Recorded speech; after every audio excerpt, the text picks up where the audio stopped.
Hey guys, glad you could be here today. This year hasn't been very good for traveling for different reasons, but I like to look back on trips that I've had. I can look through my journals, I can look through old photographs, all things to help me keep a memory. Now, I mentioned before about keeping little models of places you've been. Now, as you can see here, I've got two very different things. One of them was a very famous prison that I've actually spent the night in, not as a criminal, but as just somebody touring. And the other one's a lighthouse. Can you tell which one is the prison and which one is the lighthouse? If you said this one is the prison, you're wrong. This was the prison. It's known as Alcatraz. Lighthouses, however, this is the one from Cape Blanco in Oregon.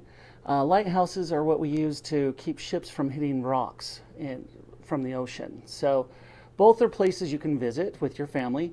Lighthouses are known as the castles of America.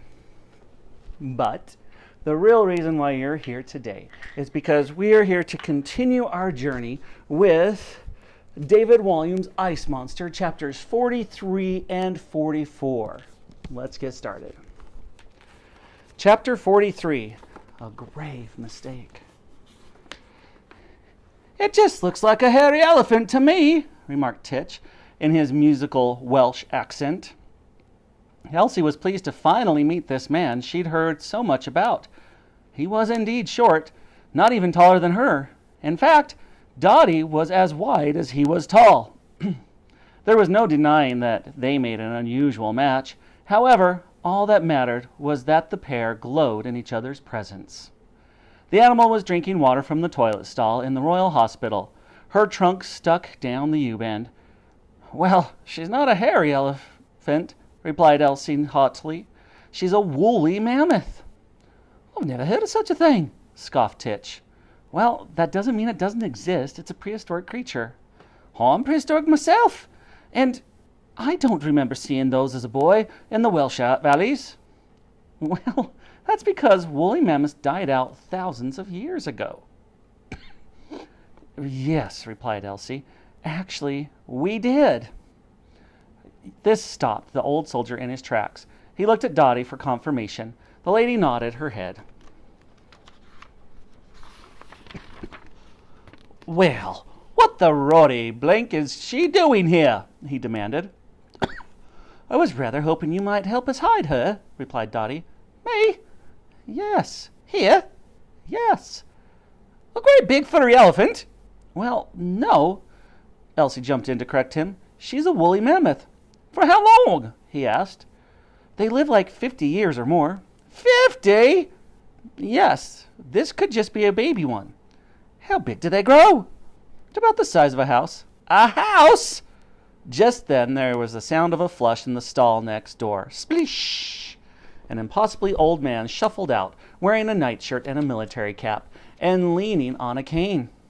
The three looked at one another in panic. They'd had no idea the man had been in there the whole time. Morning, Colonel, said Titch. I'd leave that a minute if I were you, muttered the colonel, wafting the air and actually making the smell worse, not better. Despite the stink, the three smiled back at him, but said nothing, hoping he might shuffle on. He didn't. The colonel spotted the rear end of the mammoth sticking out of the stall next to his. He took a moment to admire it, before commenting, My word, that's quite a remarkable large furry bottom. New boy, is he? It's a pet, replied Titch. A pet? Yes. Now, I would hate for you to miss your breakfast, Colonel. Let me help you to the dining hall. The private took the colonel by the arm, but the old man was having none of it. You can't keep a pet in the Royal Hospital, Private. It is against regulations. It won't be here for long, replied Titch, shooting a look at Dottie. No more than 50 years, Colonel, sir, chirped in the lady. Elsie shook her head in disbelief at Dottie's stupidity. 50 years? spluttered the colonel. What kind of animal is this thing, anyway? She's a woolly mammoth, replied Elsie. A what? asked the man. It's like a hairy elephant, added Dottie. We can't have a hairy elephant in here, shouted the man. Whatever is this country coming to? Get the blasted beast out. With that, he whacked the mammoth's bottom with a stick. Thwack! This would prove to be a grave mistake. Right up my what's-it. No! Shouted Elsie. Hurroo! Cried the animal. She began bucking from side to side. Crunch! The wooden partitions between the toilets splintered into pieces as the mammoth struggled to get out. When she lurched backwards, the colonel gave her another whack with his cane. Take that, you hairy-bottomed beast! Thwack! Stop! Cried Elsie. She lurched at the colonel and held on to his arm to stop him striking her friend again. Get your filthy hands off me, girl! The mammoth was trying to turn herself round in the cramped toilet. Her tusks bashed into the toilet bowl. Crash! Spurting it into pieces. Spurt! Water began gushing everywhere, soaking everybody and everything. Oh! Cried the colonel. Oh, dearie me! More mess for me to clean up, remarked Dotty, never one to leave her job far behind. I'm going to be in big trouble with the matrone, said Titch, desperately trying to sit all the toilets at once to stop water spraying across the ceiling. All he achieved was an incredibly wet bottom. Oh! He screamed as the water propelled him into the air. The water's going right up my what's-it! Eventually, the mammoth managed to turn herself around and rip the cane out of the man's hand with her trunk. With all her might, she hurled the cane across the room. Whoosh! It hit the window. Bang! Shattering it. Crack! Oh, cripes! Not another breakage, muttered the lady. The water level in the room was rising rapidly. All 4 humans and the mammoth were soon knee-deep in it. With all the noise, it was only a matter of time before someone came thumping on the door. Thud, thud, thud. What in heaven's name is happening in there? Came a female voice. Matrone, hissed Titch, a flash of panic in his eyes. Then he raised his voice. It's all right, Matrone. Everything is under control. Just a minor problem with the flush. The colonel, who had only come in for a quiet morning poo, was having no more of this nonsense. Matrone, they've got some hairy great elephant in here. Saying things, Colonel, she called out. See for yourself, woman, he called back. Matrone pushed open the door. A 10,000-year-old woolly mammoth was staring back at her. But before she had time to scream, a rush of water swept her off her feet. Whoosh!